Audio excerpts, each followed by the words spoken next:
Icon plaza mall में हमारे साथ ऐसा हो जाएगा हमने सोचा ही नहीं था।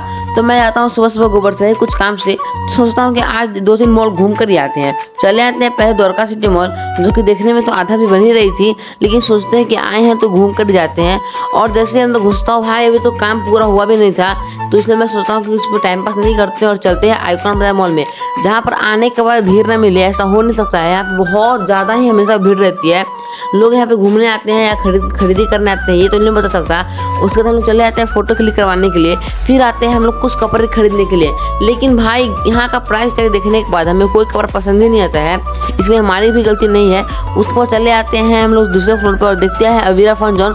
सोचते हैं कि आए हैं तो उसको भी घूम लेते हैं, तो बिना सोचे समझे चले जाते हैं अवीरा फन जोन के अंदर में। एंड भाई यहाँ पे आने के बाद मैं समझ जाता हूँ कि ये सब अमीरों के चोचले हैं और हम बैठे गरीब उसमें से भी चुपचाप निकल जाते हैं। फिर आते हैं मॉल के बाहर में और देखते हैं छोले भटूरे का ठेला और बैठ के खाने लगते हैं। फिर चले जाते हैं घर की ओर। आज के ब्लॉग के लिए इतना ही। Bye bye, love you all.